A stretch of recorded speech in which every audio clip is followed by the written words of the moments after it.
네, 안녕하세요. 오늘은 지난 편에 이어서 조조에 대해서 좀 더 알아보는 시간을 갖도록 하겠습니다. 조조가 시를 썼던 적이 있다는 사실 혹시 알고 계셨나요? 조조가 감성적인 부분도 많이 있었던 것 같아요. 조조가 썼던 시도 한번 알아보고 우리가 몰랐던 조조의 모습들도 한번 알아보도록 하겠습니다. 읽어주시고요.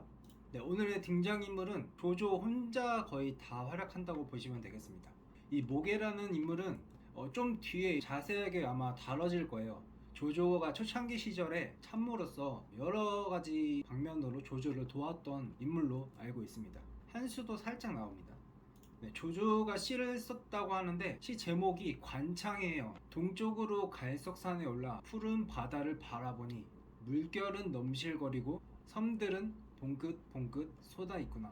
나무들은 울창하고 온갖 풀 무성하며 가을 바람 쓸쓸하고 거친 파도 일어난다. 떠가는 해와 달 그 속에서 나오는 듯 반짝이는 은하수 그 안에서 나오는 듯. 요즘 감정으로 치면은 약간 인스타 감성? 새벽 1시, 2시에 막 그런 시간대에 혼자 쓸 법한데, 이제 놀라운 점은 험한 시대인 난세를 살았던 조조가 이런 느낌의 글도 썼다는 게 약간 신기하기도 하죠. 그래서 이 조조의 시를 후대에 평가를 합니다. 재밌는 게 조조의 어떤 군사적인 업적이라던가 역사적인 업적을 평가하는 게 뿐만 아니라 조조가 남긴 시를 가지고도 평가를 했다는 게 좀 재밌는 부분인 것 같아요. 이제 남북조 시대에 문인이 이 조조의 시를 가지고 평가를 했습니다. 조공의 작품은 예스럽고 솔직하며 심히 슬프고 처량한 시구가 있다. 나름 괜찮게 평가를 한 것 같은데, 이 슬픔과 처량함은 우주와 인생에 대한 조조의 철학적 사고와 관계가 돼 있고, 조조는 결국 난세의 영웅으로 생명의 파괴와 소멸을 누구보다도 많이 목격하고 많이 생각한 사람이라고 말을 하고 있습니다. 그러니까 조조가 그냥 툭하면 사람 죽이는 그런 살인마가 아니라 난세 속에서 자신이 어떻게 살아가야 될지에 대해 깊은 고민들을 했던 흔적들이라고 본 것 같아요. 그래서 이런 우주와 인생에 대한 투철한 깨달음이 조조로 하여금 시종일관 웃는 얼굴로 가진 어려움과 괴로움을 대할 수 있게 만들었을 것이라고 말하고 있습니다. 조조에 대한 기록을 보면 웃었다는 게 굉장히 많잖아요. 삼국연의에서도 적벽에서 개 털린 다음에 이제 후퇴할 때마다, 위기를 맞을 때마다 항상 웃죠. 웃으면은 털리고 웃으면 털리고, 그래서 옆에 신하가 웃지 말라고 막 그러잖아요. 실제로도 삼국지 뭐 무제기에도 많이 등장하는데, 뭐 웃었다, 웃으며 말했다, 태조가 큰 소리로 웃었다, 많이 기록이 되어 있다고 해요. 그래서 일이 잘못되거나 전쟁에서 패했을 때, 남에게 치욕을 받을 때 조조는 항상 웃었는데, 그 웃음이 그의 성격을 말해준다고 해요. 조조는 활달하고 명랑하며 기계가 드높았고 성격이 좋았으며 본래 영웅이었기 때문.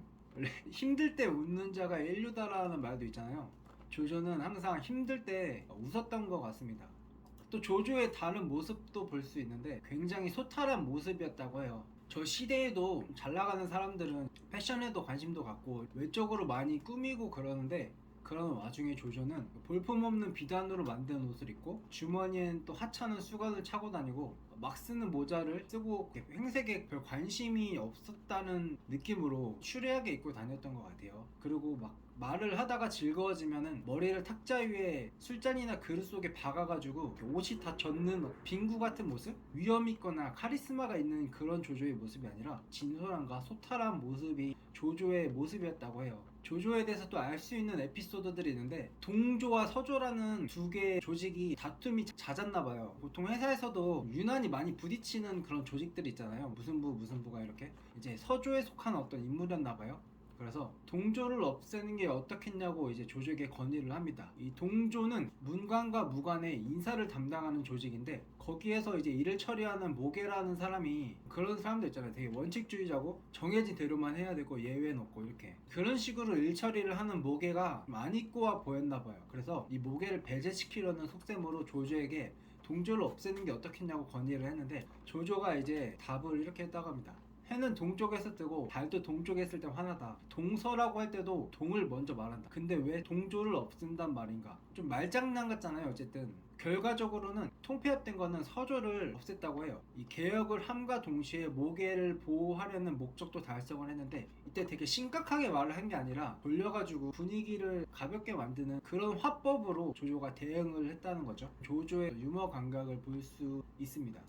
전쟁터에서의 조조의 모습도 당당함 같은 매력을 볼 수 있습니다. 한수와 만났을 때의 상황인데 위기에 처해 있던 상황이었잖아요. 그때 이제 마초와 한수를 갈라놓기 위해서 조조가 찾아갔던 거죠. 아무 말도 안 하면서 마치 중요한 일인 것처럼 해서 마초와 한수 사이에 의심을 만드는 에피소드였는데, 아무튼 그래서 조조가 한수를 만나러 갑니다. 근데 당시에는 조조가 워낙 네임드로 유명하다 보니까 조조가 직접 전장에 나온다는 소리를 듣고 한수의 부하들이 이제 몰려드는 거예요. 이제 무슨 아이돌 직접 보는 것 같은 느낌으로 막 사람들이 몰려드는 것처럼. 그러자 이제 조조가 당당하게 말을 합니다. 너희들은 조조를 보려는 것이냐? 너희들에게 알려주마. 나도 너희들과 똑같은 사람이지 눈알이 4개 입이 2개 달린 사람이 아니다. 다만 지혜가 좀 많을 뿐이다. 자신의 당당한 모습을 그렇게 표현하는 전쟁터 속에서의 조조의 모습도 볼 수 있고요.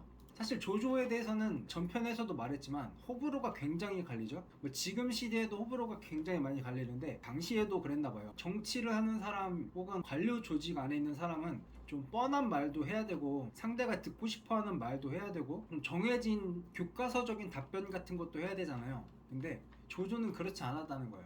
가식적인 말 안 하고 상투적인 말을 안 하고 가능한 자신의 생각을 그대로 말하려고 하고 진실한 말을 하려고 노력을 했다고 합니다. 조조가 쓴 양현자명 본지령에서 보면은 권력을 놓을 생각이 없고 야심이 있다고 당당하게 말을 합니다.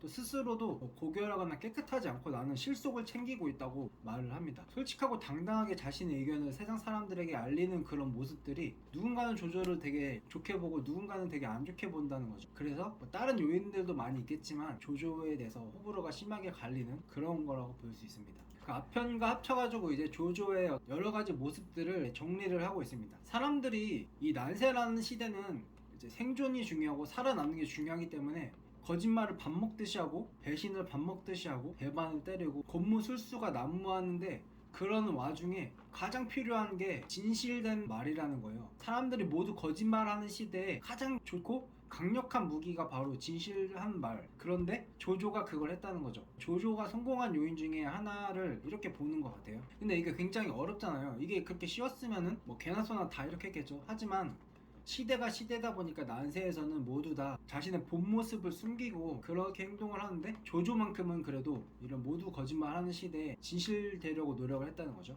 천성적인 그의 성격으로 진실을 말하고 솔직하게 말하기를 좋아했고, 뭐 때로는 숨겨가지고 말을 할 수도 있겠죠. 근데 그렇게 말해도 항상 어떻게든 당당하게 말하려고 했던 그런 모습들이 조조의 모습이라는 거예요. 그래서 대범하기도 하고 호탕하기도 하고 유머 감각도 있고, 또 어쩔 때는 교활하고 냉혹하기도 하고 잔혹하기도 하고 소탈하기도 하고, 이 앞편에서도 봤다시피 엄청나게 다양한 모습들이 있잖아요. 이게 어떻게 과연 한 인물 안에 이런 모습들이 있나 싶을 정도로 다양한 모습들이 있는데, 다시 한번 정리를 하고 있습니다. 오늘 컨텐츠는 여기까지였고요. 다음 컨텐츠는 조조가 처음부터 과연 간웅이 되려고 했을까, 그 부분을 살펴보도록 하겠습니다. 아까 말했던 양현자명 본진영의 전문인데 읽고 싶은 분이 계실 수도 있을 것 같아서 옮겨 적었습니다. 두 번째고요. 네, 세 번째입니다. 여기까지입니다.